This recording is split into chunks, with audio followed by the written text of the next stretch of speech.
तो previous class वाली application को मैं कर लेता हूँ यहाँ से start by using command npm start. तो आज हम मज़ीद जो चीज़ें हैं उनको एक्सप्लोर करते हैं रिएक्ट में।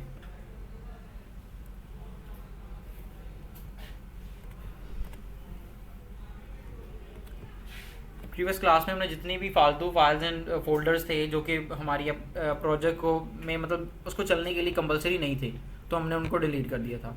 मेनली उन्हीं फाइल्स एंड फोल्डर को रखा था जो कि मेन कंपलसरी हैं, जो कि हमारी प्रोजेक्ट एप्लीकेशन को चलने के लिए जो है वो एक लिहाज से मेन जो है बेस प्रोवाइड कर रहे हैं, तो वो हमने उनको रख लिया था।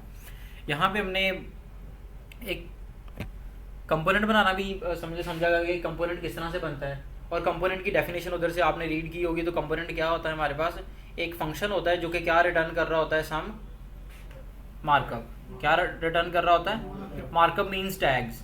क्या क्या चीज़ रिटर्न कर रहा होता है? कुछ टैग्स को रिटर्न कर रहा होता है। एक जावास्क्रिप्ट का फंक्शन ही होता है कंपोनेंट भी। जैसे ये एक्चुअल में इसको ये क्या नज़र आ रहा है कि क्या हमारे पास है, एक फंक्शन ही है, लेकिन इसका आगे इसको हम कंपोनेंट क्यों कह रहे हैं, और बल्कि इनको हम क्या कहते हैं, फंक्शनल कंपोनेंट। क्या कहेंगे इसको? फंक्शनल ही हमारे पास कंपोनेंट है, क्योंकि आगे कंपोनेंट के भी बनाने के दो। जी जी जी। तो यहाँ पे हमने एक सिंपल इसको हम क्या कह रहे हैं, फंक्शन, क्योंकि ये कुछ JSX रिटर्न कर रहा है तो इसको हम क्या कहेंगे, फंक्शनल कंपोनेंट। अब ये जो इसका कोड जिसे हम क्या कह रहे हैं, मार्कअप भी कहते हैं, और इसको हम क्या कहते हैं, JSX भी कहते हैं। क्या कहते हैं? JSX, JavaScript HTML extension. क्या है? जावास्क्रिप्ट एक्सटेंशन, या फिर जावास्क्रिप्ट XML भी से बोला जाता है। जावास्क्रिप्ट XML भी और जावास्क्रिप्ट एक्सटेंशंस भी हम बोलते हैं। ये जो हमारा कोड है जिसको मार्कअप। अच्छा, नॉर्मली इसे हम क्या, वैसे अगर हम जब तक हमने React.js को नहीं समझा था तो इसे हम क्या कहते थे, HTML है। क्या है? HTML है। क्यों? अब देखें, क्योंकि इसके अंदर हम पहले जब हम HTML लिखते थे तो विद इन HTML हम जावास्क्रिप्ट नहीं लिख सकते थे कुछ इस तरह से, क्योंकि अब हम लिख सकते हैं तो इसका कुछ स्पेशल जो है वो इसका जो हमने नेम रख लिया, जिसको हम क्या कहते हैं, ये हमारा JSX का कोड है। किसका है? JSX का कोड है। ठीक है, ये जो JSX है इसमें हम हमारे पास ये फीचर अवेलेबल है कि हम यहाँ पे जहाँ पे भी जावास्क्रिप्ट लिखना चाहें विद इन टैग्स हम लिख सकते हैं, सिर्फ उसको कर्ली ब्रेसेस के में लिखना है। उसके अलावा हम अपने कोड को क्या बना सकते हैं, फंक्शनल बना सकते हैं। डिफरेंट पार्ट्स में डिवाइड करके उसको क्या कर सकते हैं, अलग से एक फंक्शन में रख सकते हैं, जिसको हम क्या कहेंगे, फंक्शनल कंपोनेंट। और वो उसको जब हमने कॉल करना है तो किसी टैग्स के अंदर ही उसको हम कॉल कर सकते हैं। विद इन टैग्स ही हम दूसरे कंपोनेंट को क्या कर सकते हैं, कॉल कर सकते हैं। लेकिन उनको कॉल करने का तरीका ऐसे होगा जिस तरह से हम एक टैग बना रहे हैं, जिस तरह से हम क्या बना रहे हैं, एक टैग बना रहे हैं। अच्छा, अब ये ऐप वाला जो कंपोनेंट हमने बनाया था इसको मैं फ़िलहाल के लिए रिमूव करके,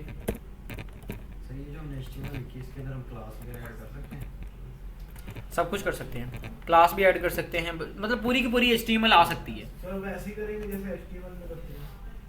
नहीं, थोड़ा सा डिफरेंट होगा, चीज़ें थोड़ी सी डिफरेंट होंगी, क्योंकि इसे हम HTML की बजाय क्या कह रहे हैं, ये JSX है, तो कुछ चीज़ें थोड़ी सी इसमें डिफरेंट होंगी। वो सारी जो डिफरेंट चीज़ें वही अभी हम डिस्कस करने लगे हैं। अच्छा, यहाँ पे जो भी एक मैंने बस मेन का टैग बनाया हुआ है और बाकी सारा कोड मैंने क्या कर दिया, रिमूव कर दिया। मैं क्या करूँगा, यहाँ पे अलग अलग से जो है ना कंपोनेंट्स बनाऊंगा और उनको इधर कॉल करूँगा। एक मैंने कंपोनेंट लेट सपोज बनाया बटन के नाम से। किस नाम से? बटन के नाम से एक मैंने कंपोनेंट बनाया, और ये रिटर्न क्या करेगा, एक बटन ही रिटर्न करेगा। ये HTML का एक बटन ही रिटर्न करेगा लेट सपोज, या फिर बटन की बजाय एक डिव रिटर्न करेगा जिसके अंदर लिखा हुआ होगा क्लिक मी। ठीक है, क्या रिटर्न करेगा, एक डिव को भी तो हम ऑन क्लिक लगा ही सकते हैं ना। ठीक है, वो भी तो एक क्लास से बटन कंसीडर किया जा सकता है। तो ये रिटर्न एक बटन का कंपोनेंट है जो कि रिटर्न क्या कर रहा है, एक डिव जिसमें लिखा हुआ है क्लिक मी। अच्छा, मैं ये बटन का मैं भी चलें स्मॉल कर देता हूँ। ठीक है, अब इसको मैं क्या करता हूँ, यहाँ पे कॉल करता हूँ। इस कंपोनेंट को क्या करता हूँ मैं, कॉल किस तरह से करेंगे, बटन। ठीक है, और उसके बाद मतलब इसको सेल्फ क्लोजिंग हम बना दें, और दूसरा इस तरह से भी बना सकते हैं कि ओपनिंग क्लोजिंग अलग अलग से भी बना सकते हैं। अब जब इस फंक्शन को मैं कॉल करूंगा तो ये क्या चीज़ रिटर्न करेगी, कि डिव जिसके अंदर क्या लिखा हुआ होगा, क्लिक मी। चेक करते हैं क्या ये सेम, ये तो एक एम्प्टी एक क्लास से बटन सा रिटर्न कर रहा है ना।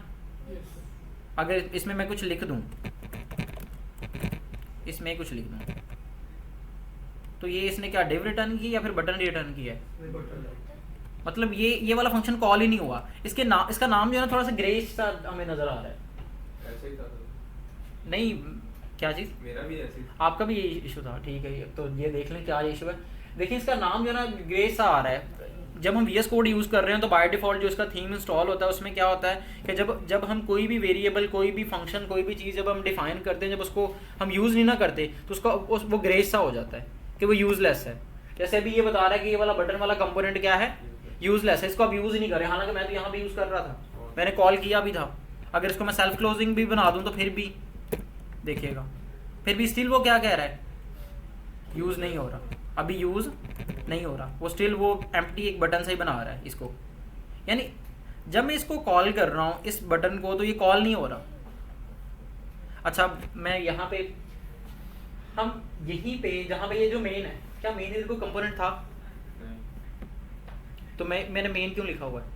ये वो मतलब कि हम एक रेंडर में एक ही टैग कर सकते हैं उसको, डिफरेंट टैग एक पेरेंट टैग एक ही बना सकते हैं। नहीं छोड़ो, मैं कह रहा हूँ जो मेन है, क्या मेन के नाम से इधर को मैंने फंक्शन बनाया था? हाँ, क्योंकि ये क्या था, हमारे पास एक HTML का टैग था। लेट्स सपोज मैं यहाँ पे एक H1 बनाता हूँ, क्या बनाया, H1 बनाया, इसमें हेलो लिख दिया। अब H1 क्या मैंने यहाँ पे कहीं डिफाइन किया हुआ है, लेकिन ये काम करेगा, H1 चल रहा है, ठीक है। तो यहाँ पे ये जो बटन है, अब सेम बटन के नाम से हमारे पास HTML का टैग भी अवेलेबल होता है और सेम बटन के नाम से हम अपना कंपोनेंट भी बना दिया है। तो ये किसको कंसिडर करे? उसने पहले किसको कंसीडर किया? HTML के टैग को। लेकिन हम इस समझ लेंगे इस कश्मकश में रहना ही चाहते कि हम जो है एक लिहाज से हम एक कंपोनेंट बना लें, बाद में पता चले ये तो HTML का डिफ़ॉल्ट कोई टैग होता है। HTML में बिल्ट इन बहुत सारे टैग्स होते हैं जिनका हमें पता ही नहीं होता। हमने अगर उनमें से किसी नाम से अपना कोई कंपोनेंट बना लिया, उसको हम जब कॉल कर रहे होंगे वो कॉल ही नहीं होगा। क्यों नहीं होगा? क्योंकि उस नाम से क्या होगा, ऑलरेडी एक टैग अवेलेबल होगा। जैसे मिसाल के तौर पे एक मैंने कंपोनेंट बनाया जिसका मैंने नाम क्या रख लिया, फुटर। क्या मैंने नाम रख लिया? जब इसको मैं कॉल करूंगा फुटर, तो अब ये फुटर के नाम से एक सिमेंटिक टैग भी HTML का भी होता है, लेकिन मैं क्या समझ रहा था कि मैं इसको कॉल कर रहा हूँ, लेकिन ये तो कॉल ही नहीं होगा। ये इसको क्या फुटर को कंसीडर करेगा? वो HTML का फुटर। यानी अब यहाँ पे आपस में टैग के नेम्स और जो हमारे पास जो HTML के एक लिहाज से टैग के नेम्स और फंक्शंस के नेम आपस में क्या कर रहे हैं, कन्फ्लिक्ट कर रहे हैं। कि अगर सेम नेम से अगर कोई चीज़ डिफाइन होगी तो वो सिर्फ किसको पहले किसको प्रायोरिटी देने लग जाएगा, HTML को। तो यहाँ पे क्या होता है कि जितने भी हम फंक्शनल कंपोनेंट बनाते हैं उनका हम फर्स्ट लेटर क्या कर देते हैं, कैपिटल। क्या कर देते हैं? फर्स्ट लेटर हमने हमेशा क्या रखना होता है, कैपिटल। तो जब इसे हमें कॉल करना है तब भी हम क्या करेंगे, फर्स्ट लेटर को क्या कर देंगे, कैपिटल। और जितनी भी हमारे HTML के टैग्स होंगे ना उनको हम क्या करेंगे, उनको हम स्मॉल कैप्स में रखेंगे। सारे के सारे जो HTML के टैग हम देखें, यहाँ पे एक मैंने वो ऊपर बटन वाला कंपोनेंट कॉल किया हुआ है और एक मैं यहाँ पे बटन बना देता हूँ। अब ये इन दोनों में डिफरेंस इसलिए आते हैं कि ये बटन ऊपर हमारे पास कंपोनेंट है और ये बटन हमारे पास क्या है, HTML का टैग है। तो इस तरह से हम डिफरेंशिएट करेंगे कि जितने भी हमारे पास हम कंपोनेंट्स बनाएंगे उनका फर्स्ट लेटर क्या होगा, कैपिटल होगा। उनके नेम का फर्स्ट लेटर क्या होगा, कैपिटल होगा। और तब तक, और अगर हम कैपिटल नहीं करते तो तब तक वो फंक्शनल कंपोनेंट कंसीडर ही नहीं होंगे। अगर मैंने फर्स्ट लेटर उसका कैपिटल ना किया तो जो हमारे पास रिएक्ट है उसको वो फंक्शनल कंपोनेंट कंसीडर नहीं करेगा। और अगर फंक्शनल उसने उसको कंपोनेंट कंसीडर ना किया तो आगे बहुत सारी हमारे पास प्रॉपर्टीज़ हैं, बहुत सारे फंक्शन हैं जो कि फंक्शनल कंपोनेंट के अंदर ही चलते हैं।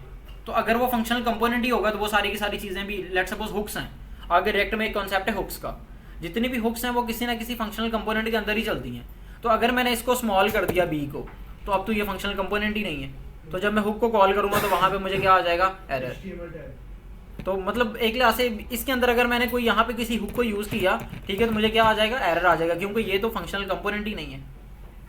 यानी तो फिर किस तरह से हम इंश्योर करेंगे ये फंक्शनल कंपोनेंट है? इसके नेम का फर्स्ट लेटर हमने क्या कर देना है, कैपिटल कर देना। अब ये चाहे HTML के सेम नेम से कोई और भी टैग एग्जिस्ट करता भी है, जैसे बटन के नाम से और भी हमारे पास HTML का भी टैग बटन होता है। तो यहाँ पे डिफरेंशिएट किस तरह से होगा कि हम जितने HTML के टैग उनको स्मॉल कैप्स में लिखेंगे, लेकिन जो हमारे पास कंपोनेंट है क्योंकि उसका फर्स्ट लेटर कैपिटल होगा तो उसको हम कॉल भी किससे करेंगे, फर्स्ट लेटर कैपिटल के साथ ही। तो इस तरह से वो डिफरेंशिएट हो जाएगा। अब देखिए फर्स्ट में वो हमें क्लिक मी वाली डिव रिटर्न हो रही है और सेकंड में वो हमारा क्या कंसीडर हो रहा है, ये वाला ये सिंपल HTML का बटन कंसीडर हो रहा है। यहाँ पे देखिए, हाँ जी समझ आ गई। ये जो ऊपर से क्लिक मी आ रहा है यहाँ पे तो क्या हमारे पास अवेलेबल है, यहाँ पे इसको मैं साइड बाय साइड रखता हूँ ताकि यहाँ पे देखें आउटपुट में हमें क्या नज़र आ रहा है, एक मेन डिव अगर मैं साथ इंस्पेक्ट भी ओपन कर लूँ, आउटपुट में हमें ये बॉडी डिव आईडी आर, ये तो हमारे पास उसी इंडेक्स डॉट एचटीएमएल में पड़ी हुई है। उसके अंदर हमें एक टैग मिल रहा है, कौन सा, मेन का। वो कौन सा हो गया, ये वाला मेन का टैग। उसके अलावा मेन के टैग के अंदर क्या है, हमारे पास एक डिव है जिसके ऊपर क्या लगी, जिसके अंदर क्या लिखा हुआ है, क्लिक मी। यहाँ पे हालांकि क्या है, बटन के नाम से क्या कॉल हुआ है, कंपोनेंट।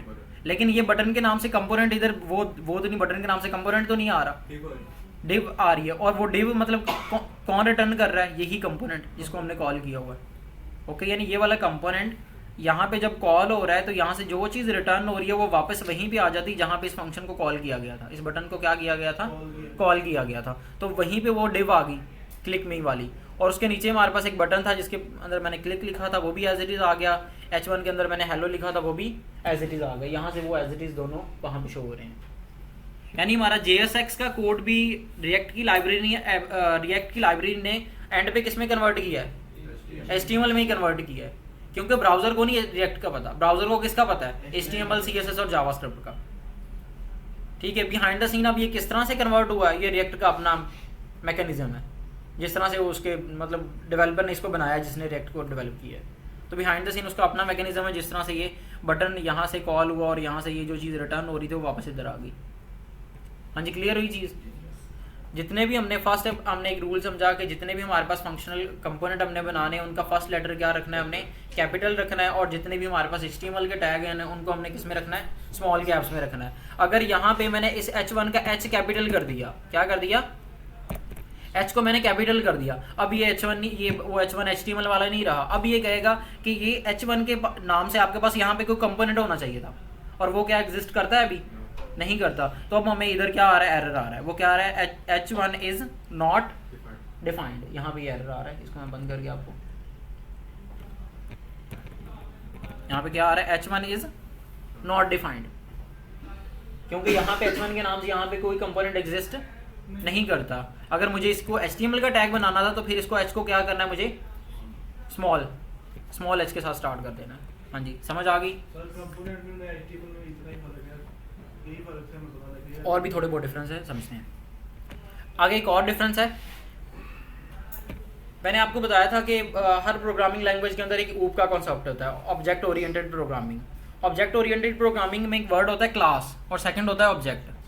क्या होता है, क्लासेस एंड ऑब्जेक्ट्स होते हैं। मेनली जावास्क्रिप्ट में ज़्यादा ज़रूरी नहीं है, जावास्क्रिप्ट की डोमेन में रहते ही आप जितनी भी चीज़ें बनाएंगे, चाहे आप मोबाइल एप्लीकेशन बना रहे हैं, चाहे वेबसाइट्स बना रहे हैं, डेस्कटॉप एप्लीकेशंस बना रहे हैं, तब आपको ऊप के कॉन्सेप्ट्स की कोई ज़रूरत नहीं है। लेकिन अगर आप चले जाएं मिसाल के तौर पे C++ में या जावा में, उधर हर चीज़ आपने एक क्लास बनानी होती है, और फिर क्लासेस से क्या बनते हैं, ऑब्जेक्ट्स बनते हैं। यानी मतलब फंक्शन की जगह पे क्या वहाँ पे होता है, वहाँ पे फंक्शंस की बजाय ज़्यादा किसको प्रायोरिटी दी जाती है, क्लासेस को। और क्लास की जो, जैसे हम फंक्शन को किस कीवर्ड से डिफाइन कर रहे हैं, फंक्शन से। अगर जावास्क्रिप्ट में हमने एक क्लास बनानी हो तो हम किस कीवर्ड से डिफाइन करते हैं, क्लास से। ठीक है, इस तरह से हम क्लास और आगे क्लास का नेम दे देते हैं। जैसे मैंने एक बनानी है, ठीक है, कैल के नाम से एक क्लास बनानी, तो इस तरह से मेरी क्या बन जाएगी, एक क्लास बन जाएगी। ये क्या बन गई, मेरी एक क्लास बन गई। यानी ये ऊप के कॉन्सेप्ट्स की तरफ चले गए हैं। अच्छा, अब ये जो क्लास का कीवर्ड है, ये जावास्क्रिप्ट में क्या है, ये प्री डिफाइंड है। क्लास का कीवर्ड क्या है जावास्क्रिप्ट में, प्री डिफाइंड है। अब HTML के टैग के ऊपर अगर मैं क्लास का कीवर्ड लिखूंगा, मैं इसको क्या कंसीडर कर रहा हूँ, को HTML की मैं स्टाइलिंग क्लासेस अप्लाई कर रहा हूँ, यानी मैं सेलेक्टर के तौर पे उसको कंसीडर करूंगा। लेकिन जावास्क्रिप्ट में तो ये इसका मतलब क्या होता है, कुछ और होता है। यहाँ पे अगर मैं इस बटन के ऊपर मुझे इसको स्टाइलिंग अप्लाई करनी है, क्या करनी है, CSS अप्लाई करनी है, तो जब यहाँ पे मैं क्लास लिखूंगा, क्लास इज इक्वल टू, इस तरह से लिखूंगा। अब इसको किस तरह से पता चलेगा कि ये क्लास जावास्क्रिप्ट का क्लास कीवर्ड है या फिर ये क्लास HTML की है, नहीं पता चलेगा। बटन के अंदर लिखने तो HTML नहीं, वो नहीं उसको कंसिडर करेगा। तो यहाँ पे हमें एक क्लास से कोई एरर तो नहीं, लेकिन वार्निंग जरूर आएगी। मतलब ये चल जाएगा, लेकिन क्या आएगा, हमें वार्निंग आएगी। और जब हम Next.js जैसे फ्रेमवर्क में काम करेंगे तब वार्निंग ही नहीं आएगी, तब सीधा ही एरर आएगा। ठीक है, क्योंकि वो फुल मैनेज्ड है। वहाँ पे क्या है, वहाँ पे आप जो रूल्स एंड रेगुलेशन उसे बनाने वाले ने रख दिया, आपने उसी के अकॉर्डिंग चलना है। मतलब यहाँ पे तो ये चल जाएगा, मतलब कंसिडरेबल है कि यार ठीक है, नहीं आपने डिफाइन किया तो ठीक है। एक और मैं चीज़ करता हूँ, यहाँ पे अगर मुझे स्टाइलिंग करनी हो तो मैं अलग से एक CSS की फाइल बना लेता हूँ। लेट्स सपोज एक मैंने फाइल बना ली global.css। क्या बना ली, कुछ भी बना सकते हैं, लेकिन मैंने बस ग्लोबल के नाम से बना ली। और इस फाइल को मैं इधर क्या कर लेता हूँ, इस मेन इंडेक्स डॉट जेएस में क्या कर लेता हूँ, इंपोर्ट कर लेता हूँ। ठीक है, इंपोर्ट होगी, यहाँ पे इंपोर्ट करते हैं। इसी के साथ फाइल पड़ी है ना, तो मैं क्या लगाऊंगा, इंडेक्स डॉट जेएस के साथ ही फाइल पड़ी है ना, तो मैं क्या लगाऊंगा, डॉट स्लैश आगे फाइल का नाम ग्लोबल, यहाँ पे आपको सजेशन नहीं आने वाली, ग्लोबल डॉट CSS स्ट्रिंग में लिखना है। ठीक है, global dot import global dot CSS, dot slash इसलिए लगाया ताकि वो सेम ही डायरेक्टरी से उसको रीड करे। अच्छा, यहाँ पे अब क्लास मैंने एक बना ली, BTN के नाम से एक क्लास बना ली, और इस BTN वाली क्लास को यहाँ पे मैं जाके क्या करता हूँ, कुछ स्टाइलिंग अप्लाई करता हूँ, BTN border 1 pixel solid and let's suppose red, और इसके जाके चेक करते हैं तो यहाँ पे देखें वो एरर आ गया, import in body reorder in the top. वो क्या कह रहा है कि यहाँ पे आपने जो भी चीज़ें इंपोर्ट करनी है उसको ना बिल्कुल टॉप पे रखना है, इस मेनली इस फाइल में कहाँ पे रखना है, टॉप पे। ये जो रिएक्ट डॉम और वर्चुअल डॉम की क्रिएशन से ऊपर, ये देखिए यहाँ पे एरर नहीं आ रहा। अब देखिए एक और चीज़, यहाँ पे इसने ग्लोबल डॉट स्लैश, सर ऐसे नहीं होगा import global CSS from SRC? नहीं इस तरह से नहीं होगा, ये ऐसे इसी तरह से होगा। डॉट नहीं यहाँ पे लगाया था, डॉट BTN क्लास थी ना, क्लास को CSS के रूल्स वही हैं, CSS में जैसे आप CSS करते थे एग्जैक्ट वैसे ही है। यहाँ पे वो क्लास अप्लाई की, यहाँ पे देखें वो स्टाइल उसको अप्लाई हो गया है यहाँ पे। लेकिन यहाँ पे क्या हो रही होगी, एक वार्निंग आ रही होगी। अगर मैं इंस्पेक्ट करता हूँ और जाके यहाँ पे कंसोल में चेक करता हूँ तो यहाँ पे ये नहीं दे रहा, रिएक्ट नहीं दे रहा। लेकिन किसमें, VS कोड के टर्मिनल में भी, हाँ यहाँ पे आ रही है 1 वार्निंग। सर उधर भी आ रही है, CL उधर भी आ रही है, किधर आ रही है, क्रॉस पर आ रही है, क्रॉस वाली कर दिए। यहाँ पे मैंने क्या किसी चीज़ को डिसेबल किया हुआ है, 1 मिनट, एंड मैंने कहा के लिए इन्फो वार्निंग्स भी शो हो, एरर्स भी शो हो। अब देखिए मैंने डिसेबल किए हुए थे, पता नहीं क्यों। यहाँ पे क्या कह रहा है, इनवैलिड डॉम प्रॉपर्टी कौन सी, class. Did you mean class name, कह रहा है कि आप इसकी जगह पे क्या यूज़ कर सकते हैं, क्लास नेम। लेकिन at the end class name भी किस में कन्वर्ट हो जाएगा, अब क्लास नेम का HTML को नहीं पता। लेकिन रिएक्ट क्या करेगा, जब वो कोड कंपाइल होगा, जब HTML में जाएगा तो उसको ऑटोमेटिक बाद में क्लास ही कर देगा, क्लास को क्लास नेम या क्लास नेम को क्लास नेम को क्लास कर देगा। यानी यहाँ पे ये जो हमें एरर वार्निंग्स वगैरह आ रही हैं, ये सिर्फ और सिर्फ आ रही हैं कि यहाँ पे ये क्लास का कीवर्ड क्या कर रहा है, ऊप के साथ कॉन्फ्लिक्ट कर रहा है। जो इस प्रोग्रामिंग लैंग्वेज के ऊप के कॉन्सेप्ट है उनके साथ क्या कर रहा है, कॉन्फ्लिक्ट। तो हमने इसको बस क्या कर देना है, क्लास नेम। लेकिन काम इसका वही है, यानी वो सिलेक्टर ही बन रहा है। यहाँ पे देखें कंपाइल्ड क्या आ गया सक्सेसफुली। अब इसको इधर जाकर आउटपुट पे देखते हैं तो इधर भी क्या हो जाएगा, वो एरर क्या हो गया, रिमूव। लेकिन यहाँ पे जब मैं HTML में जाकर देखता हूँ तो उस बटन के ऊपर मैंने तो क्या लिखा है, बटन के ऊपर क्लास नेम, लेकिन इधर बटन के ऊपर क्या अप्लाई हुआ है, यहाँ पे देखें क्लास ही अप्लाई हुई है। लेकिन वो वहाँ पे हमें उसने क्लास नेम क्यों लिखवाया, ताकि वो जावास्क्रिप्ट के क्लास के वो ऊप के कॉन्सेप्ट से हमें क्या कर सके, थोड़ा सा। एक मिनट मैं जॉर्ज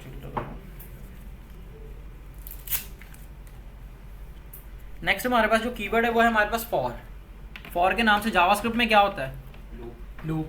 लेकिन हमारे पास जब हम HTML में फॉर लिख रहे होते हैं लेबल के ऊपर, HTML में जब हम फॉर्म्स बनाते हैं तो फॉर्म्स में एक लेबल का टैग होता है, पता है, लेबल होते हैं, लेबल के साथ इनपुट्स होती हैं। जब मैं मिसाल के तौर पे कोई बना रहा हूँ, रेडियो बटन बनाया, तो रेडियो बटन के साथ मैं हमेशा एक वो बनाता हूँ, लेबल बनाता हूँ। या फिर मैं कुछ चेक बॉक्सेस बना रहा हूँ तो उनके साथ मैं हमेशा क्या बनाता हूँ, जी सर 2 मिनट।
हाँ जी, तो ये चीज़ समझ आ गई। नेक्स्ट हम समझते हैं कि अगर मैं यहाँ पे क्या बना रहा हूँ, खामोश हो जाना भी।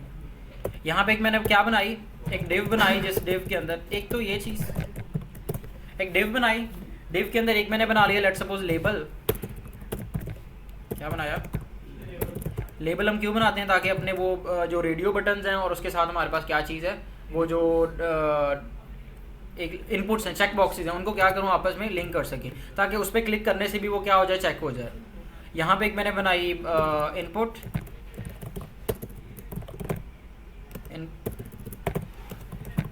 इनपुट, और इस इनपुट को मैंने कर दिया टाइप में, मैंने इस पर डिफाइन कर दी, टाइप कर दी लेट्स सपोज रेडियो, और इस पर मैंने लिख दिया लेट्स सपोज मेल, और जब इस पर क्लिक करूँगा तो ये हो जाएगा चेक। लेकिन अभी के लिए ये नहीं होगा, मैं मेल पे क्लिक कर रहा हूँ, नहीं हो रहा। कब होगा, जब मैं इसे रेडियो बटन के ऊपर क्लिक करूँगा। मैं चाहता हूँ मेल पे क्लिक करने से भी क्या हो, वो चेक हो। तो अब हम क्या करेंगे, यहाँ पे इसके ऊपर लगाएंगे एक फॉर का एट्रीब्यूट, ऐसे ही होता था ना HTML में, और इसके ऊपर क्या होती थी, सॉरी इस इनपुट के ऊपर होती थी ID, और लेबल के ऊपर होता था हमारे पास फॉर। इन दोनों को हम सेम पास कर देते, सेम वैल्यू पास कर देते। लेट्स सपोज यहाँ पे भी मैंने पास कर दिया जेंडर या फिर मेल, और इसको भी मैंने पास कर दिया मेल, सेम वर्ड मैंने पास कर दिया। तो अब क्या होगा, अब ये आपस में, अब मैं मेल पे भी क्लिक करूँगा तो वो क्या हो जाएगा, चेक हो जाएगा। अच्छा, अब यहाँ पे जो फॉर का एट्रीब्यूट है, अब फॉर जावास्क्रिप्ट में क्या होता है, लूप। पहले मैंने अभी फॉर लिखा था, उसने लूप बना भी दिया था, फिर मैं कंट्रोल Z किया, यहाँ पे उसने लूप उसे बना भी दिया। देखिए मैंने फॉर लिखा एंड यहाँ पे, तो यहाँ पे देखें वो लूप भी बनाई जा रहा है इधर, लेकिन हमें तो लूप चाहिए ही नहीं। और यहाँ पे भी जाके अगेन मैं इधर जाके इसकी वार्निंग्स वगैरह चेक करता हूँ, तो इधर मुझे आई थिंक सो आ रही होगी कंसोल, तो यहाँ पे आ रहा है did you mean HTML for. वो क्या कह रहा है कि यहाँ पे इनवैलिड डॉम प्रॉपर्टी या फॉर यहाँ पे नहीं यूज़ कर सकते, यहाँ पे क्या यूज़ करेंगे, HTML फॉर। जैसे उसने क्लास की जगह पे क्या कहा था, क्लास नेम, तो यहाँ पे हम क्या करेंगे HTML फॉर, और इसको कैमल केस में लिखेंगे। अच्छा, जितने भी हम टैग्स के ऊपर एट्रीब्यूट्स डिफाइन करते हैं वो सारे के सारे इधर कैमल केस में आएंगे। किसमें, कैमल केस में, ठीक है। HTML और फॉर, यानी फॉर ऐसे F स्मॉल नहीं आएगा, ओके, क्या आएगा, F कैपिटल आएगा। अब जाके देखते हैं, तो एरर वो हो गया रिजॉल्व। हाँ जी, समझ आ गई। सेकंड हमने देखा कि JSX में पहला तो हमारे पास क्लास की जगह हम क्लास नेम यूज़ करेंगे, दूसरा हम फॉर की जगह पे क्या यूज़ करेंगे, HTML फॉर कंसीडर करेंगे। उसके अलावा इससे पीछे हमने समझा कि जितने भी हम कंपोनेंट्स बनाएंगे उनका फर्स्ट लेटर कैपिटल होगा, और जितने भी HTML के टैग्स होंगे वो सारे के सारे स्मॉल गैप्स में जाएंगे। अच्छा, अब यहाँ पे एक बड़ा मेन कॉन्सेप्ट है,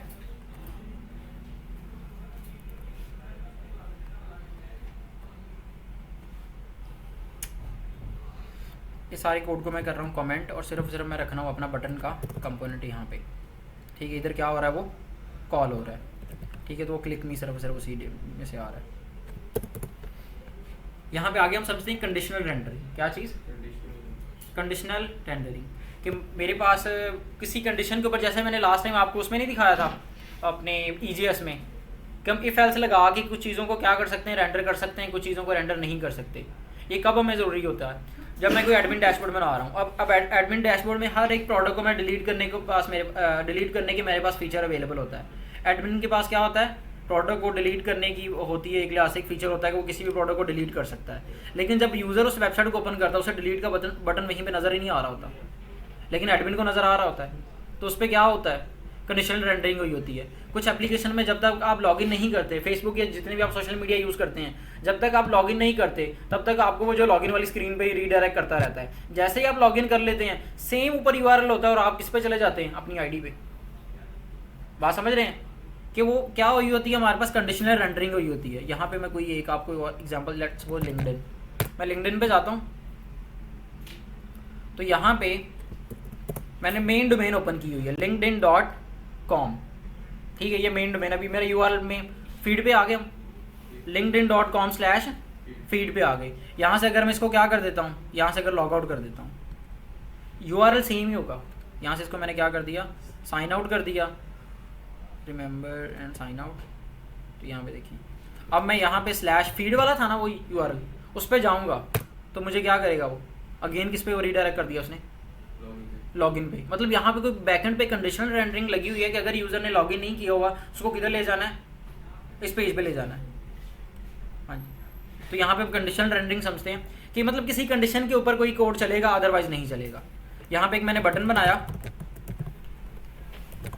जैसे डिलीट का क्या हमारे पास है, एक बटन है, और यहाँ पे एक मेरे पास यहाँ पे ना रिटर्न के ऊपर एक चीज़, जब भी मैंने JSX में रहते हुए कहीं पे भी मैंने विद इन JSX क्या लिखनी है, जावास्क्रिप्ट, तो मैं किस में लिखूंगा, कर्ली ब्रैकेट्स में। लेकिन अगर मैं रिटर्न वाली स्टेटमेंट से ऊपर हूँ तो यहाँ पे तो मेरी वो JSX चल ही नहीं रही।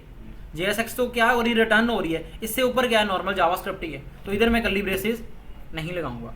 यहाँ पे नॉर्मली मैं जिस तरह से जावास्क्रिप्ट लिखता हूँ वही वैसे ही लिखूंगा।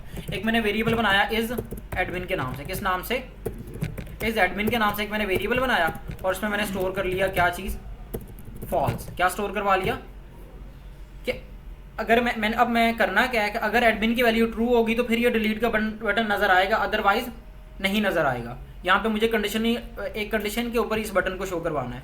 वैसे भी मैं जाऊँगा तो बटन मुझे क्या हो रहा है, शो हो रहा है। यहाँ पे एक मैं H1 में लिख देता हूँ, लेट्स सपोज एक्शंस भी, ताकि वो ये तो शो होते ही नहीं।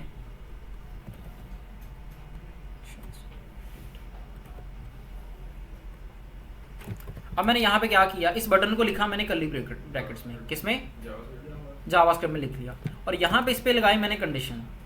यहाँ पे मैंने लगाया कि इज एडमिन, और यहाँ पे मैंने लगाया एंड ऑपरेटर। यहाँ पे मैंने क्या लगा दिया, एंड ऑपरेटर। अब एंड ऑपरेटर क्या करता है, अगर इसकी फर्स्ट कंडीशन क्या हो गई है, फॉल्स, तो आगे सेकंड कंडीशन को चेक ही नहीं करता।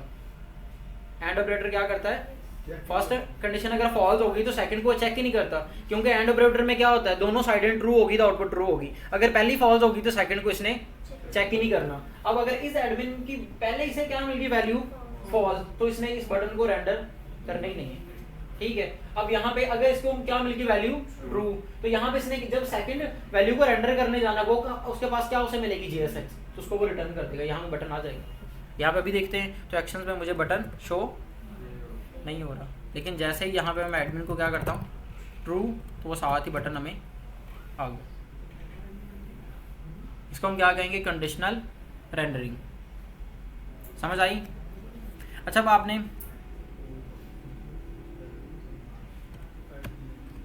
मुझे क्या करना है, एक और चीज़, कि अगर इस एडमिन की वैल्यू ट्रू है तो फिर मैं क्या दिखाऊंगा, डिलीट का बटन। अगर इस एडमिन की वैल्यू ट्रू नहीं है तो उसे मैं एक मैसेज दिखाऊंगा, you are not able to delete this post. Admin को क्या शो होगा, डिलीट का बटन। नॉर्मल यूज़र को क्या शो होगा, मतलब वो मैसेज कि you are not able to delete this post, इस तरह का कुछ मैसेज, या फिर उसे व्यू का बटन नजर आएगा। सिर्फ क्या शो होगा, एडमिन को डिलीट का बटन शो होगा, लेकिन यूज़र को वहीं पे क्या शो हो जाएगा, व्यू का बटन। तो यहाँ पे हम क्या कर सकते हैं, कंडीशनल रेंडरिंग कुछ इस तरह से कर सकते हैं। एक ऊपर वाला ये भी एक हमारे पास मेथड है, इसी को मैंने कमेंट कर दिया फिलहाल। मैंने कहा जी इज एडमिन, यहाँ पे मैंने लगाया टर्नरी ऑपरेटर, इफ एल्स क्या लगाया, टर्नरी ऑपरेटर, और यहाँ पे मैंने कहा जी अगर उसकी वैल्यू ट्रू होगी तो क्या शो होगा, डिलीट,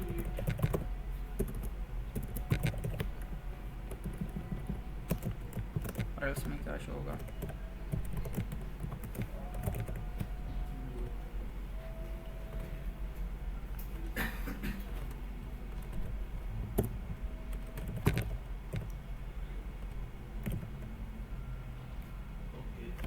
हाँ जी, समझ आ गई कि एक्चुअल में अब हम क्या कर रहे हैं, कंडीशन के ऊपर अगर एडमिन ट्रू है तो उसको हम क्या कर रहे हैं, व्यू का बटन, एडमिन डिलीट का बटन दिखा रहे हैं, अगर नहीं है तो उसको क्या कर रहे हैं। अब ये जो एडमिन ट्रू या फॉल्स, ये हमें कहाँ से मिलेगा, हमारी डेटाबेस में से।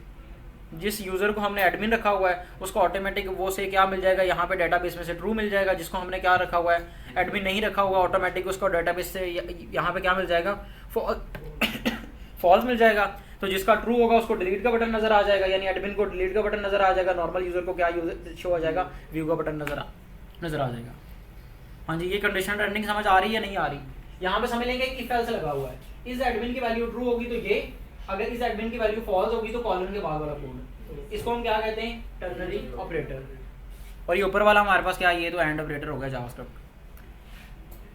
हाँ जी, एक हमारे पास होता है और ऑपरेटर। क्या होता है, और जिस तरह से एंड है इसी तरह से हमारे पास एक और ऑपरेटर होता है कि हमने और ऑपरेटर की यहाँ पे क्या एग्जांपल बनती है कि ये होगा तो ये शो हो जाएगा, अदरवाइज और ऑपरेटर अभी ना सूटेबल यहाँ पे ना कोई एग्जांपल बन नहीं रही, ठीक है, तो चलें मैं बनाता हूँ।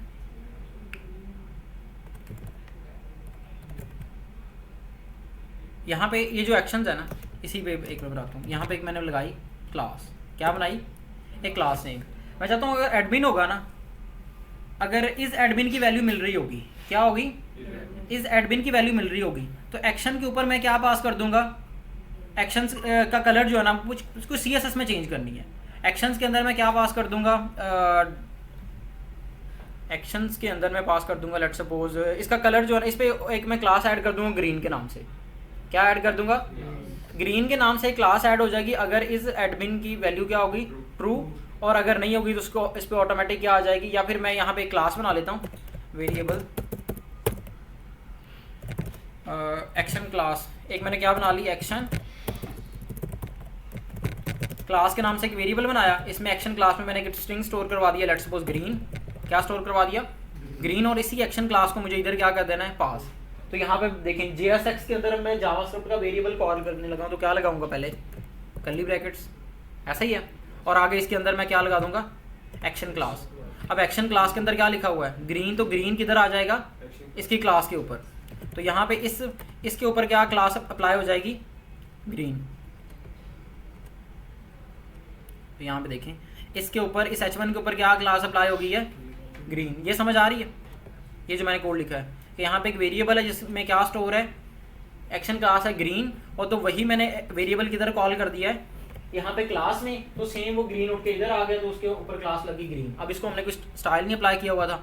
मैं कहता हूँ कि अगर ग्रीन वाली क्लास होगी तो इस पर क्या आ जाएगा, इसका जो है ना बैकग्राउंड कलर क्या आ जाएगा, ग्रीन। अगर कहीं पे ग्रीन वाली क्लास यूज़ हो रही होगी तो उसको क्या कर देना है, बैकग्राउंड कलर ग्रीन कर देना है। तो यहाँ पे देखें एक्शंस के बैकग्राउंड के पे कलर कौन सा आ गया, ग्रीन।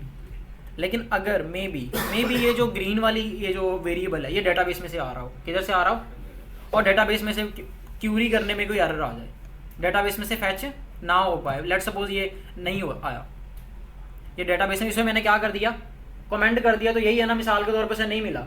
अब नहीं मिला तो यहाँ पे क्या होगा, एरर आ जाएगा, वो कहेगा एक्शन क्लास तो है ही नहीं। अब हमने यहाँ पे, मैं चाहता हूँ कि अगर एक्शन क्लास में मिल जाए तो ठीक है, अदरवाइज उसे जो ना बैकग्राउंड कलर जो है ना वो येलो कर दे, क्या कर दे, या ऑरेंज कर दे। अगर उसे डेटाबेस में से एक्शन क्लास मिल गई है तो उसको क्या कर दे, वो जो डेटाबेस में से जो भी मिले उसे अप्लाई कर दे। अगर उसे एक्शन क्लास नहीं मिली तो फिर वो क्या कर दे, वो उसको पे ना एक येलो के नाम से क्लास ऐड कर दे। तो यहाँ पे हम टर्नरी ऑपरेटर की बजाय यहाँ पे ज़्यादा, यहाँ पे देखिए एक्चुअल में इस वेरिएबल से जो वैल्यू आ रही है ना उसको हमें क्या करना है, उसको यहीं पे यूज़ करना है। लेकिन अगर वो ना मिली तो फिर मुझे क्या करना है, यहाँ पे और ऑपरेटर हम यूज़ करेंगे। यहाँ मैंने क्या कर दिया, एक येलो के नाम से क्लास, और अगर कोई येलो क्लास होगी तो उसका बैकग्राउंड कलर क्या हो जाएगा,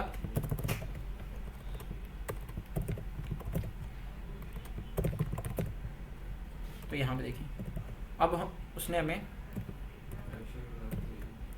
एक्शन क्लास स्टिल एरर आ रहा है, वाई नहीं चाहे, हाँ सॉरी यहाँ पे हमें क्या करना था, यहाँ पे मिसाल के तौर से उसे डेटाबेस में से नहीं मिला तो यहाँ पे क्या आ जाएगा, नल। अगर डेटाबेस में से उसे नई वैल्यू मिली तो यहाँ पे क्या आ जाएगा, नल, या फिर एम्प्टी स्ट्रिंग या कुछ भी आ जाएगा। तो यहाँ पे क्या हो गया,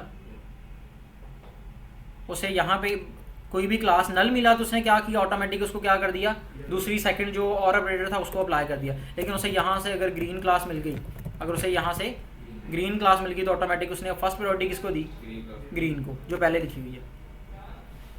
हाँ जी, अब और ऑपरेटर किस तरह से काम करता है कि अगर दोनों कंडीशन ट्रू हुई तो इसने क्या करना है, ट्रू रिटर्न करना है। तो अगर फर्स्ट की कंडीशन क्या हमारे पास हो गई, फॉल्स, तो इसने क्या करना है, अब सेकंड को चेक करना है।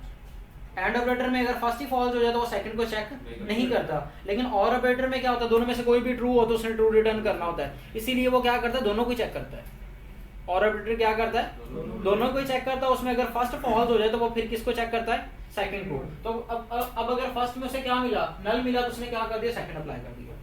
तो ये भी हमारे पास क्या आ गया, कंडीशनल रेंडरिंग। ये तीन तरह से हम कंडीशनल रेंडरिंग करते हैं, एक हमारे पास और ऑपरेटर के थ्रू, एक एंड के थ्रू, और थर्ड हमारे पास ये टर्नरी ऑपरेटर, इसके थ्रू।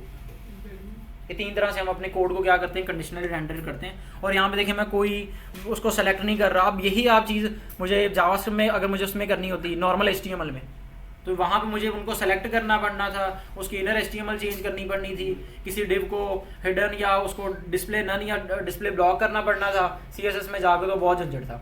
लेकिन यहाँ पे वो बड़ी आसानी से हैंडल हो रहा है।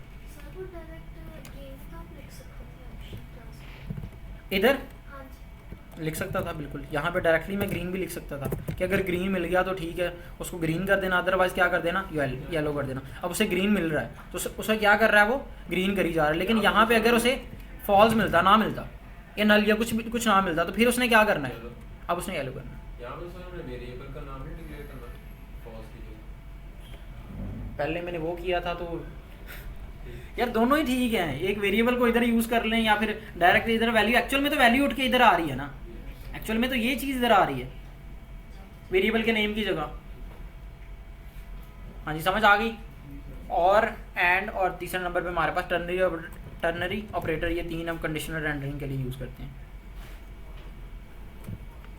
तो इस तरह से आसान से सिंटैक्स हैं।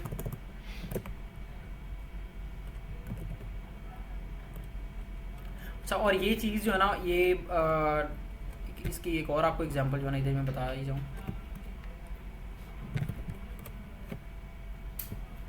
मैं ना यहाँ पे भी इस चीज़ को यूज़ कर सकता था। यहाँ पे देखें, यहाँ पे हमारे पास क्या है, एक्शन क्लास। क्या है यहाँ पे, एक एक्शन क्लास है, उसमें मैंने क्या स्टोर किया हुआ है, ग्रीन।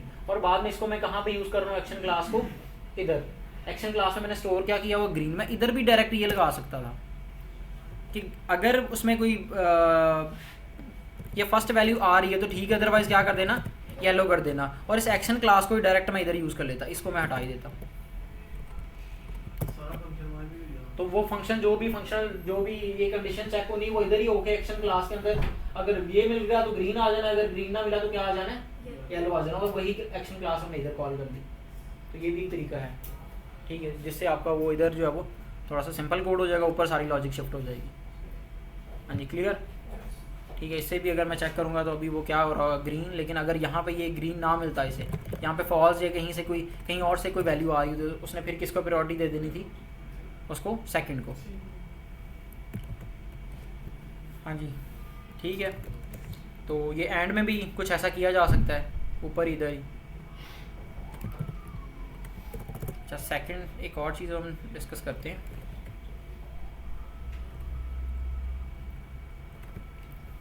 यहाँ पे एक मेरे पास वेरिएबल था नेम के नाम से। क्या नाम था, एक वेरिएबल था जिसका नाम था नेम ही था, या फिर मैं कर लेता हूँ एफ नेम। क्या है, एफ नेम। और यहाँ पे एफ नेम में लिखा हुआ था अली। और इसको मैं यहाँ पे क्या कर देता हूँ, मुझे इधर H2 में क्या करना है, उस नेम को क्या करवाना है, शो करवाना है। तो मैं यहाँ पे सिंपली बस कर्ली ब्रैकेट्स में उसका क्या लिख दूंगा, नेम। अली लिखना होता तो मैं वेरिएबल ही क्यों बनाता। यहाँ पे मैंने एफ नेम लिख दिया, तो यहाँ पे क्या आ गया मेरे पास, अली। अब यहाँ पे जिसके समझ लें कि जो मेन एक कॉन्सेप्ट है रिएक्ट का, जिसके इर्द गिर्द सारी चीज़ें आगे हम जितने भी कॉन्सेप्ट स्टडी करेंगे ना, वो इस कॉन्सेप्ट से मिलते जुलते हैं।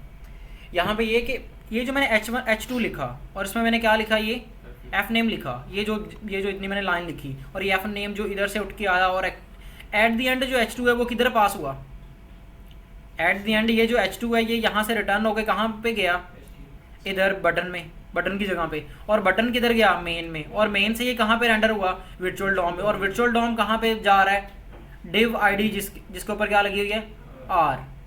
अब ये वहाँ पे जब चले गया, यहाँ पे अब ये रेंडरिंग के थ्रू सारा घूम के उधर चले गया। अब यहाँ पे अगर मैं इधर रहते हुए इधर एक बटन हो, क्या हो, बटन हो चेंज नेम का, क्या हो, एक बटन चेंज नेम। जब मैं इस पर क्लिक कर रहा हूँ, मैं चाहता हूँ ये अली जो है ना कुछ और हो जाए, क्या हो जाए। अब एक्चुअल में ये जो अली है, क्या ये डायरेक्ट एक वेरिएबल के थ्रू आया तो एक वेरिएबल के थ्रू है, लेकिन वो उसके ना चेक पॉइंट से ज़्यादा है कि ये मेनली हमारे पास आया index.html की फाइल से। index.html में कोड आया था हमारे पास virtual DOM div id r के थ्रू, और उसमें कोड आया था वो जहाँ पे वो रेंडर कर रहे थे। और रेंडर में कोड कहाँ से आया था, वो फंक्शन जिसका नाम हमने क्या रखा था, बटन। यानी बस ये 4-5 जो है ना चेक पॉइंट्स के थ्रू ये जो है ना अली यहाँ पे पहुँचा है। अब मैं डायरेक्टली अगर इस चेंज नेम के जरिए इस वेरिएबल को चेंज करूँ तो क्या ये चेंज हो जाना चाहिए, यही पूछ रहा हूँ। यहाँ पे क्या इसको मैं, अगर मैं यहाँ पे कहूँ कि जब मैं इस बटन पे क्लिक करूँ तो क्या हो जाए, ऑन क्लिक, मैं डायरेक्टली इस वेरिएबल का नेम यहाँ से चेंज कर दूँ, क्या कर दूँ डायरेक्टली, मैं चाहता हूँ कि जब इस फंक्शन इस बटन पे क्लिक हो, अच्छा ऑन क्लिक यहाँ पे मैंने वहाँ पे भी HTML में भी होता था, जावास्क्रिप्ट का हाँ यहाँ पे जावास्क्रिप्ट का एक लिहाज से एक इवेंट है, उसके आगे मैंने क्या पास किया, एक कॉल बैक फंक्शन, और कॉल बैक फंक्शन में आगे मैंने क्या किया जी, एफ नेम जो है ना, जो वेरिएबल जब ये फंक्शन रन होगा तो एफ नेम की वैल्यू को क्या कर देगा, अली की बजाय क्या कर देगा, लेट्स सपोज रज़ा, क्या कर देगा, जब मैं चेंज नेम पे क्लिक करूँगा तो ये क्या अली क्या हो जाना चाहिए, रज़ा हो जाना चाहिए, वहाँ पे मैंने लिखा है और होना चाहिए। चेंज नेम पे मैं क्लिक करता हूँ, नहीं हो रहा, क्यों नहीं हो रहा, एक्चुअल में हो रहा है, लेकिन कहाँ पे हो रहा है, जाके वर्चुअल डॉम में। बात समझ रहे हैं कि एक्चुअल में ये जो अली आया था, ये पहले वहाँ पे एक वर्चुअल डॉम कंसेप्ट हुआ, वो किस में रेंडर हुआ, हमारे div id r में, और div id r में जब वो रेंडर हुआ तो यहाँ पे अली में शो हो गया। अब मैं इस चेंज नेम पे क्लिक करने से वापस उस पॉइंट पे जा रहा हूँ जहाँ पे ये इसमें इस H2 में क्या हुआ था, रेंडर हुआ था, वहीं पे मैं जाकर उसको अली को क्या करी जा रहा हूँ, रज़ा। अब एक्चुअल में वहाँ पे हो रहा है, लेकिन यहाँ पे उसको हमें ये भी बताना है कि यार इसको री रेंडर करो, इसको क्या करो, डॉम को दोबारा से रिकंस्ट्रक्ट करो, क्योंकि क्या आया, कुछ चेंज आया है। बात समझ रहे हैं या नहीं समझ रहे, कि यहाँ पे मैं eraser.io पे आपको समझाता हूँ, फिर मार्कर होती ना इधर चलता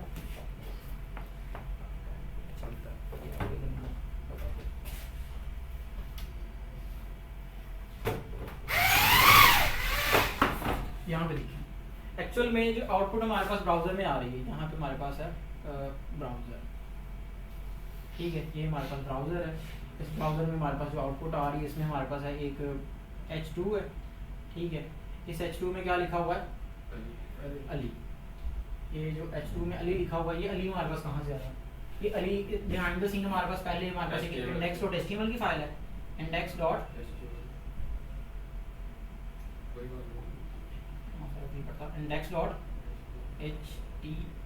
की फाइल है, उस index.html की फाइल के अंदर बाकी सारी वो बॉयलर प्लेट का कोड तो लिखा हुआ है, एक हमारे पास div है जिसके ऊपर आईडी क्या लगी हुई है, एक div है जिसके ऊपर आईडी लगी हुई है r, ठीक है, ये कंसीडर कर लेंगे, ये div है जिसके ऊपर आईडी क्या लगी हुई है, r लगी हुई है।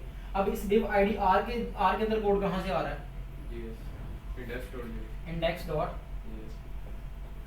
index.js के थ्रू। अब index.js में यहाँ से जो बाकी सारा कोड तो रेंडर हो ही रहा है, यहाँ पे क्या हो रहा है, वो रेंडर हो रहा है हमारा कंपोनेंट, ठीक हो गया, वो छोटा सा कंपोनेंट रेंडर हो रहा है, वो कंपोनेंट यहाँ पे पड़ा हुआ है, ठीक हो गया, ये वो कंपोनेंट पड़ा हुआ है, उस कंपोनेंट के अंदर वो सारा हमारे पास कोड है, इसको मैं थोड़ा सा एक्सपेंड कर लेता हूँ, ठीक है, यहाँ पे वो हमारे पास कंपोनेंट है, ठीक है, वो जो जिसका नाम हमने क्या रखा हुआ है, बटन, क्या नाम रखा हुआ है,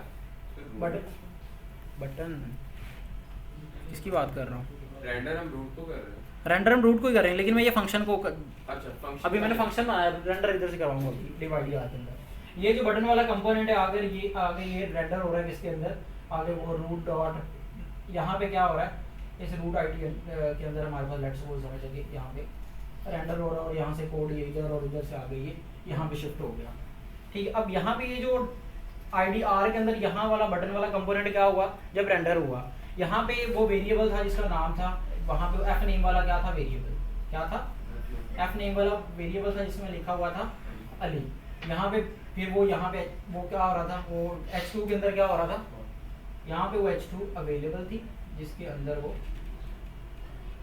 H2 के अंदर वो एफ नेम क्या हो रहा था, कॉल हो रहा था H2, ठीक है, वो सारा कॉल हो रहा था, और ये यहाँ से ये H2 यहाँ पे जा रही थी, div id r में रेंडर हो रही थी, यहाँ से index.html में गई और यहाँ से यही H2 कहाँ पे पहुँच गई, समझ रहे हैं कि एक्चुअल में ये जो H2 यहाँ से इधर पहुँची है, ये सारे इन चेक पॉइंट्स के थ्रू वहाँ पे पहुँची है।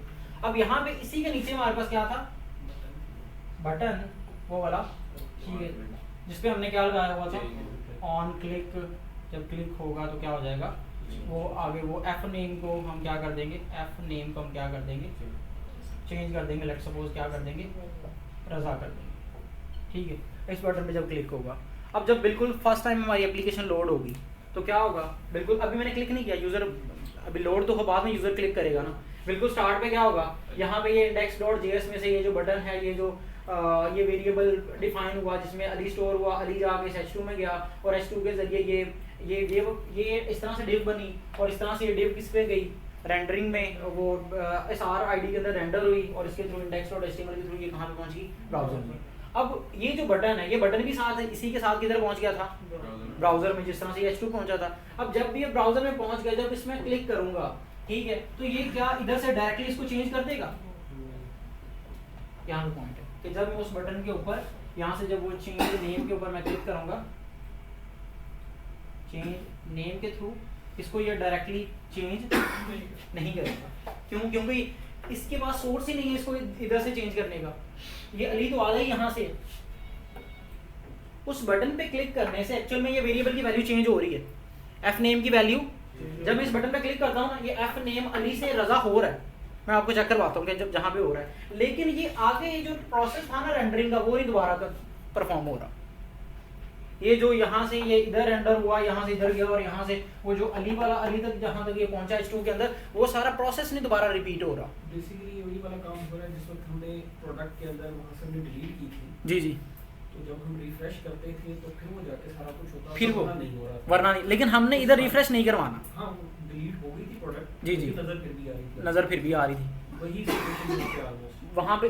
बिल्कुल कि यहाँ पे चेंज नेम पे क्लिक करने से ये जो एफ नेम वाला वेरिएबल जिसके अंदर अली स्टोर है वो चेंज हो रहा है, लेकिन ये जो एफ नेम इसके अंदर H2 के अंदर रेंडर हुआ, H2 के जरिए ये इस div IDR में रेंडर हुआ, यहाँ से इधर गया, यहाँ से इधर आया, ये सारा एक्शन नहीं रिपीट हो रहा।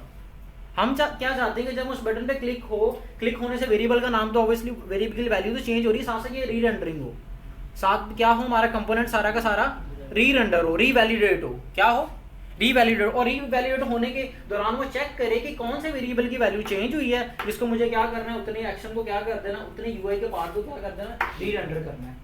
और यहाँ पे ये भी होता है कि जितने यूआई के पार्ट में चेंज आया उतने री रेंडर होता है। लेट्स सपोज इसके ऊपर नैब बार होती, यहाँ पे क्या होती, नैब बार होती, यहाँ पे हमारे पास क्या होता, फुटर होता, तो इस हल्के से इस बटन में चेंज आने से क्या सारा का सारा कंटेंट री रेंडर होना की जरूरत थी? नहीं, सिर्फ और सिर्फ किसकी, इस H2 के अंदर इस वैल्यू को री रेंडर होने की जरूरत थी, इस H2 की इनर टेक्स्ट को चेंज होने की जरूरत थी। तो रिएक्ट बिहाइंड द सीन यही करता है, जब उस पर मैं क्लिक करता हूँ तो वो चेक करता है कि किस यूआई के पार्ट में चेंज आया है, बैकएंड पे वो जाकर चेक करेगा जो चीज़ यहाँ पे चेंज हुई है, जब मैं क्लिक करूंगा वो इधर चेंज कर देगा।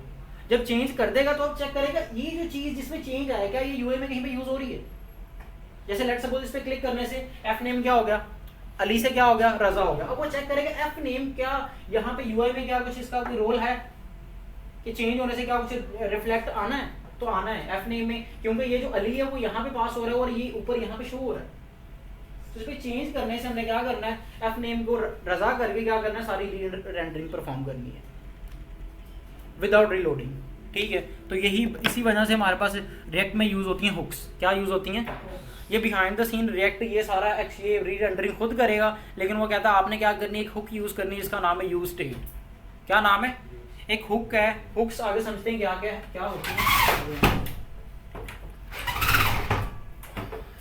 यहाँ पे हमारे पास एक होती हैं हुक्स होती हैं,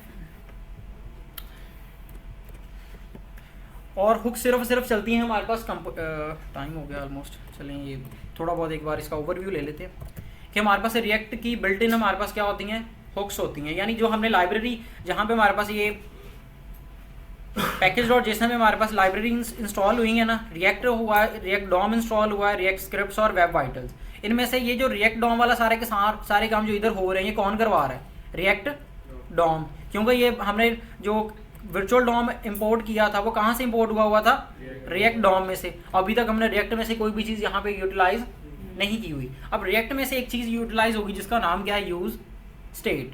क्या नाम है, यूज इंपोर्ट यूज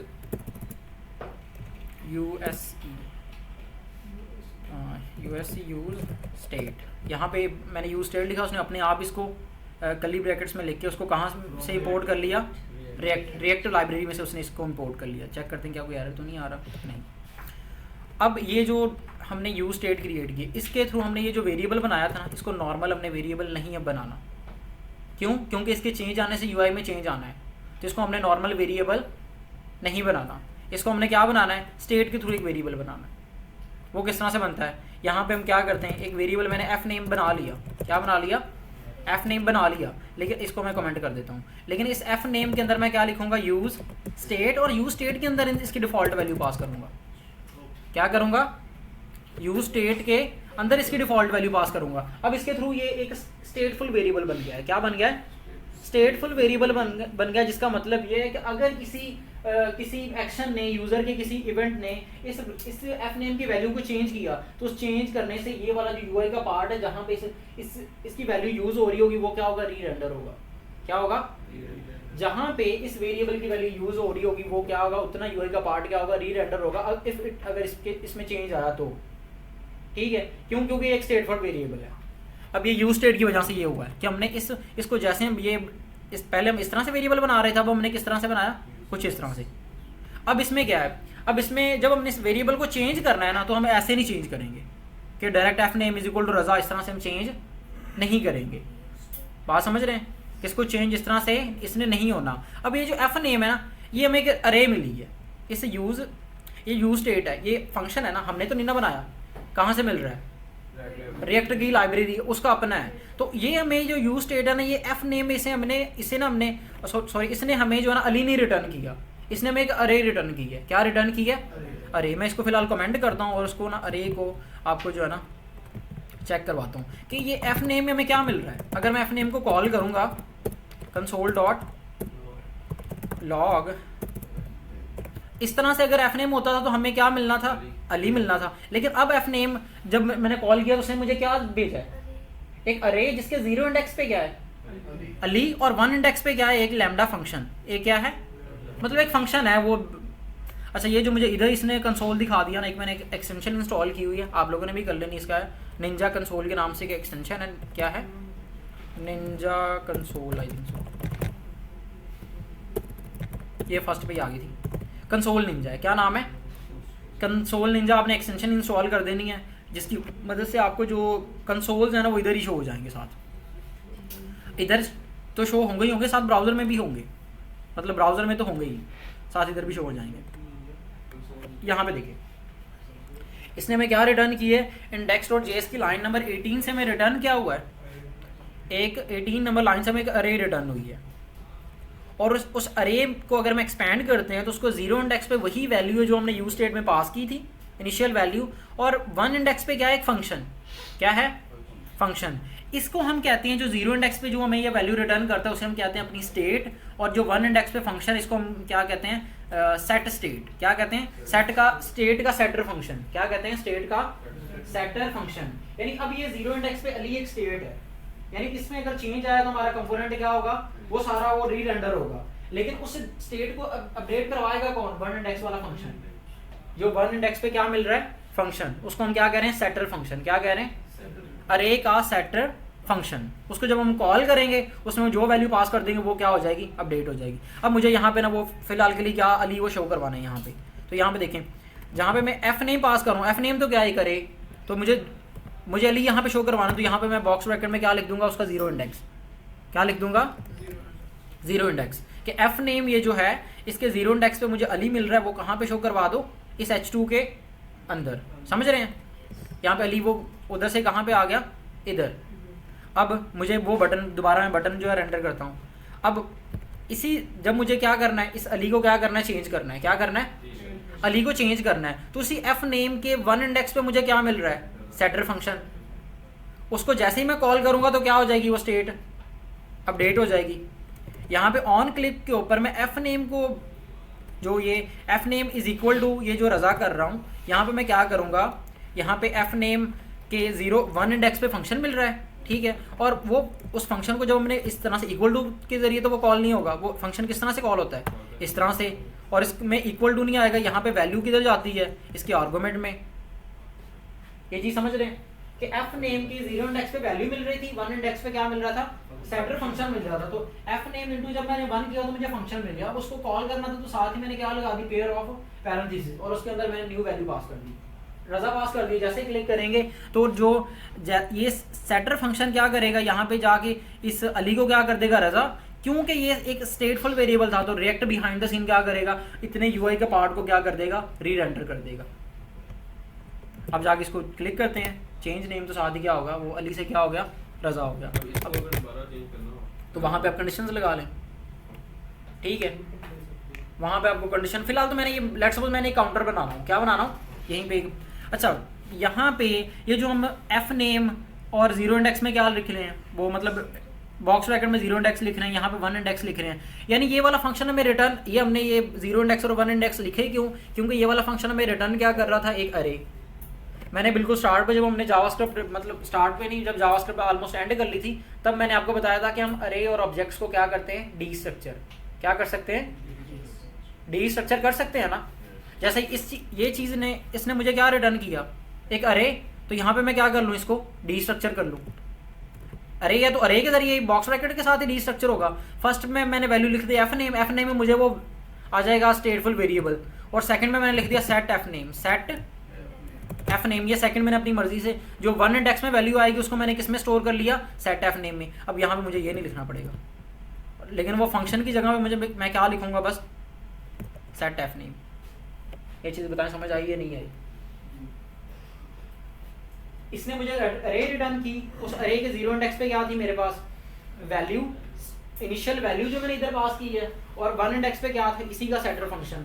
तो मैंने उस जो इनिशियल वैल्यू उसे मैंने स्टोर कर लिया एफ नेम में, और जो उसका सेटर फंक्शन है उसे मैंने स्टोर कर लिया सेट एफ नेम में। अब मुझे वो साथ है इंडेक्सेस मेंशन नहीं करने पड़ेंगे जहाँ पे मैं कॉल करूंगा। यहाँ पे मुझे सिर्फ नेम चाहिए था, तो मैंने क्या लिख लिया, डायरेक्टली एफ नेम। जहाँ पे मुझे इस एफ नेम में चेंज करना है, वहाँ पे मैं उसका साथ ही यूज क्या कर लेना है, सेटर फंक्शन।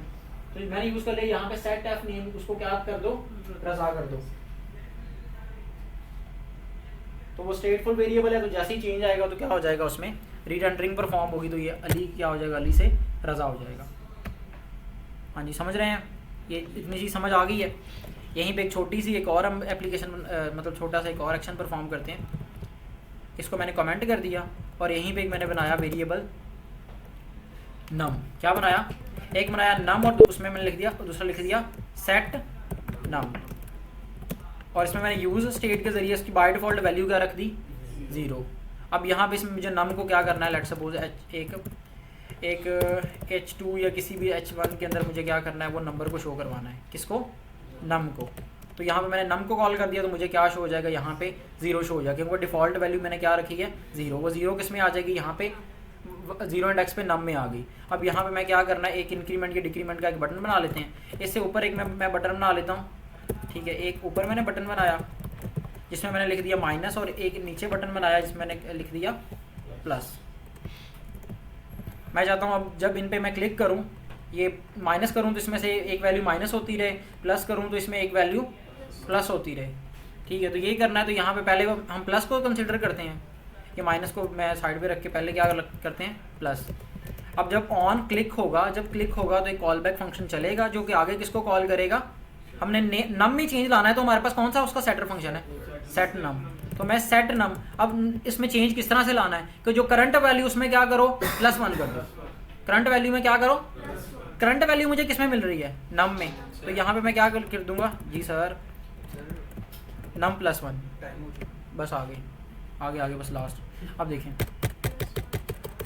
हर बार करंट वैल्यू में वो क्या कर देता है, +1 कर देता है, डन। और इधर सेम इसी चीज़ को मैं कॉपी कर देता हूँ, ठीक है। और इसमें एक बस लगा देते हैं हम, करंट वैल्यू में से -1 कर देगा ये देखिए, सही है, डन। आज हमने ये जितनी भी